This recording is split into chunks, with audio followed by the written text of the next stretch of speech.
প্রিয়তম, college hostel থেকে ফেরার পথে এক পাতা লাল টিপ আমার বিষণ্ণ মনে খুশির জোয়ার বয়ে আনত। চাঁদনি রাতের ভরা পূর্ণিমাতে বাড়ির উঠোনে বাতাবি লেবুর ঘ্রাণ তোমার নাকি খুব ভালো লাগতো। কিন্তু আমি তো জানতাম এক পলক দেখার আশায় দিব্যি কত রাত কেটে গেল। আমার এই উঠোন সাক্ষী, চিঠির ভাঁজে শুকিয়ে যাওয়া গোলাপের পাপড়ি সাক্ষী। আমার দিব্যি মনে পড়ে বৈশাখী মেলা থেকে রেশমি চড়ি লাল ফিতা এনে আমাকে দিতে গিয়ে বাবার সে কি বকুনি, আর সেই তোমার প্রতিজ্ঞা শুরু। গুনি গুনি দ্বিতীয় ষোড়শী ফাগুনে আমাকে বউ করে নেবে। মাঝে মাঝে চিঠি লিখতে আর বলতে, এই তো আর মাত্র কয়েকটা দিন বাকি। নিকষ তারার ভিড়ে আমার কাঁধে মাথা রেখে কেটে যাবে তোমার লজ্জাবতী রাত। তোমার রান্না পাট শাক আর শুকনো লঙ্কা ভাজাতে তৃপ্তির ঠেকুর তুলব। গঞ্জ থেকে ফেরার পথে লুঙ্গির গুজাতে থাকবে এক পাতা লাল টিপ শুধু তোমার জন্য। মৃদু হাসির রেখা টেনে চোখ মুছতে মুছতে এক চিঠিতেই নির্ঘুম রাত কেটে যেত। কিন্তু হঠাৎ এক তর্জনী আঙুলের ইশারায় স্বাধীন পতাকার পতপত আওয়াজ শোনার অঙ্গীকার নিয়ে গামছাতে কোমর বেঁধে নিলে।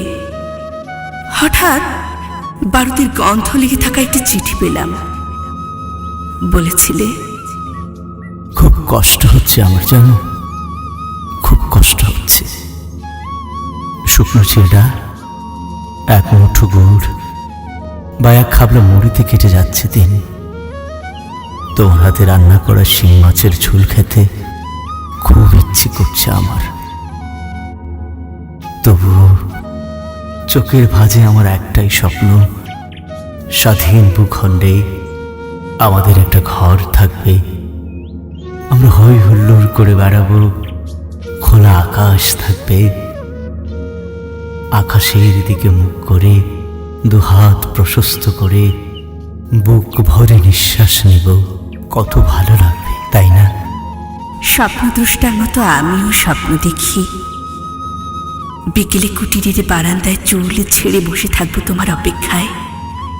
দেরি করে ঘরে ফিরলে অভিমানে দুফোঁটা চোখের জল অজান্তে বেরিয়ে আসবে। কিংবা ছায়াযুক্ত তোমার অবয়ব দেখতে পেয়ে দৌড়ে গিয়ে তোমার ঘরমাক্ত বুকে মুখ লুকাবো। দিন যায়, মাস যায়, আলপিনে আটকানো বর্ষপুঞ্জি পরিবর্তন হয় সময়ের নিয়মে। কিন্তু আমার কপালে টিপ পরার হয় না। আচ্ছা, পতাকাতে সবুজের ভেতর যে লাল অংশ দেখা যায়, সেটাই কি আমার টিপ? আমি জানি না প্রিয়, আমি জানি না।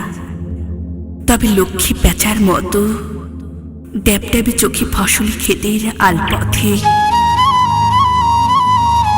আজও চেয়ে থাকি তুমি আসবে, আর তোমার বুক পকেটে আমার জন্য থাকবে বহু কাঙ্ক্ষিত সেই এক পাতা লাল টিপ।